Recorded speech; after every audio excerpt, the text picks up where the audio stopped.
السلام علیکم ورحمۃ اللہ۔ ناظرین، آج کی اس ویڈیو میں ہم بات کریں گے یاجوج ماجوج کی قوم کے بارے میں کہ یہ قوم کون ہے اور اس وقت کہاں موجود ہے۔ ناظرین، سوشل میڈیا پر یہ دعویٰ کیا جا رہا ہے کہ وہ دیوار جس کے پیچھے یاجوج ماجوج کی قوم موجود ہے وہ دریافت کر لی گئی ہے اور یہ دیوار اب گرنے کے قریب ہے۔ یہ دیوار کہاں موجود ہے اور اس دیوار کے پیچھے جو سائنسدانوں نے انکشافات کیے ہیں وہ کیا ہیں، آج کی اس ویڈیو میں ہم آپ کو بتائیں گے۔ اسلامی انفارمیٹیو ویڈیوز میں ایک بار پھر سے خوش آمدید۔ ناظرین، تمام تر تفصیلات جاننے کے لیے آپ نے ویڈیو کو آخر تک لازمی دیکھنا ہے۔ ناظرین، ویڈیو میں آگے بڑھنے سے پہلے آپ کو بتاتے چلیں کہ یہ دیوار کس بادشاہ نے اور کیوں بنائی تھی اور قرآن میں اس کا ذکر کیسے آیا۔ کہتے ہیں کہ ایک بادشاہ تھا جس کا نام ذوالقرنین تھا۔ اس کے زمانے میں یاجوج ماجوج کے حملے وبال جان بن گئے تھے۔ ان کی روک تھام کے لیے ذوالقرنین نے پہاڑوں کے مابین اونچی اور مضبوط دیوار بنائی۔ ذوالقرنین اور اس دیوار کا ذکر قرآن مجید کی سورۃ کہف میں موجود ہے۔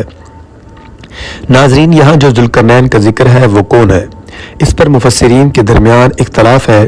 تاریخ کے مطالعے کے بعد لوگوں نے ذوالقرنین اور اس دیوار کے متعلق بہت سے اندازے لگائے ہیں۔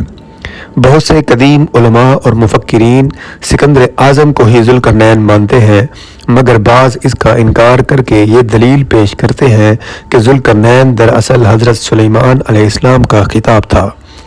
جدید زمانے کے مفکرین ذوالقرنین کو قدیم ایرانی بادشاہ سائرس اعظم کا دوسرا نام قرار دیتے ہیں۔ کورش اعظم کا نام بھی دیا جاتا ہے اور نسبتاً یہ زیادہ قریب تر قیاس ہے۔ بہرحال ابھی تک یقین کے ساتھ کسی شخصیت کو اس کا حامل نہیں کہا جا سکتا۔ البتہ ذوالقرنین کے متعلق قرآن نے بیان کیا ہے کہ وہ ایک ایسا حکمران تھا جس کو اللہ نے اسباب و وسائل کی فراوانی سے نوازا تھا۔ وہ مشرقی اور مغربی ممالک کو فتح کرتا ہوا ایک ایسے پہاڑی رقبے تک پہنچا جس کی دوسری طرف یاجوج اور ماجوج تھے۔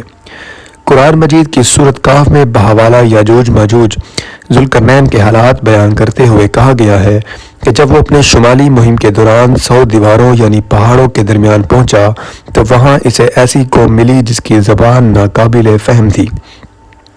وہاں جب ترجمان کے ذریعے گفتگو ہوئی تو انہوں نے عرض کیا کہ یاجوج ماجوج اس زمین پر فساد پھیلاتے ہیں، لہٰذا تو ہمارے لیے ان کے درمیان ایک دیوار تعمیر کر دے۔ اور قرآن پاک میں مزید اس بات کا ذکر موجود ہے کہ کس طرح ذوالقرنین نے اس قوم کو یاجوج ماجوج کی جلگار سے بچانے کے لیے دیوار بنائی۔ یاد رہے یہ جو دیوار بنائی گئی تھی یہ کوئی خیالی یا مانوی نہیں بلکہ حقیقی اور حسی ہے، جو کہ لوہے اور پگھلے ہوئے تانبے سے بنائی گئی تھی، جس سے وقتی طور پر یاجوج ماجوج کا فتنہ دب گیا۔ جب یہ دیوار تعمیر ہو گئی تو ذوالقرنین نے اللہ کا شکر ادا کیا جس نے یہ دیوار بنانے اور لوگوں کو آئے دن کی پریشانی سے نجات دلانے کی توفیق عطا فرمائی، مگر ساتھ ہی لوگوں کو یہ بھی بتا دیا کہ یہ دیوار اگرچہ بہت مضبوط اور مستحکم ہے مگر یہ لازوال نہیں۔ جو چیز بھی بنی ہے بالآخر فنا ہونے والی ہے، اور جب میرے رب کے وعدے کا وقت قریب آئے گا تو اس دیوار کو پیوند خاک کر دے گا، اور میرے رب کا وعدہ برحق ہے۔ ناظرین، یاجوج ماجوج کے متعلق اکثر ایک سوال یہ بھی کیا جاتا ہے کہ یاجوج ماجوج کس نبی کی اولاد ہیں، تو یاد رہے کہ یاجوج ماجوج حضرت نوح علیہ السلام کے تیسرے بیٹے یافت کی اولاد میں سے ہیں۔ یہ انسانی نسل کے دو بڑے وحشی قبیلے گزر چکے ہیں جو اپنے ارد گرد رہنے والوں پر بہت ظلم اور زیادتیاں کرتے اور انسانی بستیاں تک اجاڑ دیتے تھے۔ اور جہاں تک یہ بات ہے کہ یہ دیوار کہاں واقع ہے تو یہ قرآن مجید کی آیات سے معلوم ہوتا ہے کہ یہ لوگ شمالی مشرقی ایشیا میں زندگی بسر کرتے تھے اور جب اپنے وحشیانہ حملوں سے ایشیا کے جنوبی اور مغربی علاقوں میں مصیبت برپا کرتے تھے۔ بعض تاریخ دانوں نے ان کے رہائشی علاقے کو ماسکو کے آس پاس بتایا ہے، اور بعض تاریخ دانوں کا خیال ہے کہ یاجوج ماجوج کے شہر تبت اور چین سے بحر منجمد شمال تک اور مغرب میں ترکستان تک پھیلے ہوئے تھے۔ یاد رہے کہ اس بات میں کافی اختلافات ہیں کہ یہ دیوار کہاں واقع ہے، کیونکہ آج تک ایسی 5 دیواریں معلوم ہو چکی ہیں جو مختلف بادشاہوں نے مختلف ادوار میں مختلف علاقوں میں جنگجو قوم کے حملوں سے بچاؤ کی خاطر بنوائی۔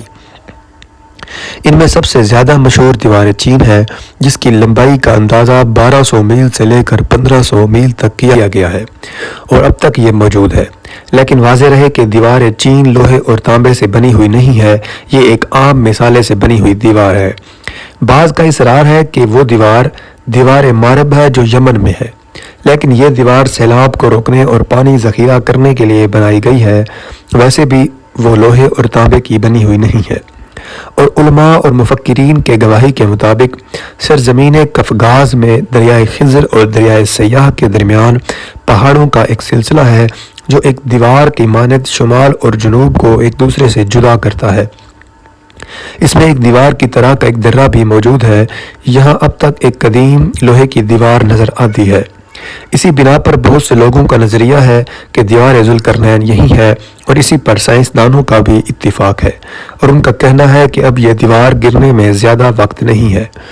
ناظرین، بے شک یہ دیوار بہت مضبوط ہے، لیکن اللہ کے وعدے کے مطابق یہ قیامت کے قریب ریزہ ریزہ ہو جائے گی۔ ناظرین، حدیث پاک کے مطالعے سے یہ واضح ہوتا ہے کہ یاجوج ماجوج قیامت کے قریب وہ دیوار ختم ہونے کے باعث انسانوں کے درمیان آئیں گے اور فساد پھیلائیں گے، یہاں تک کہ وہ انسانوں کو کھانے سے بھی گریز نہ کریں گے۔ پھر اللہ کے حکم سے حضرت عیسیٰ علیہ السلام مسلمانوں کو ایک طرف جمع کریں گے، کیونکہ یاجوج ماجوج کا مقابلہ کسی صورت ممکن نہیں ہوگا۔ پھر لوگوں کی التجا سے حضرت عیسیٰ یاجوج ماجوج کے لیے بد دعا فرمائیں گے، پس اللہ تعالیٰ ان کی گردنوں اور کانوں میں کیڑا پیدا کر دے گا جو بعد میں پھوڑا بن جائے گا۔ اس کے پھٹنے سے یہ ہلاک ہونا شروع ہو جائیں گے، سب کے سب مر جائیں گے، ہر طرف ان کی لاشوں کی گندی بدبو پھیل جائے گی۔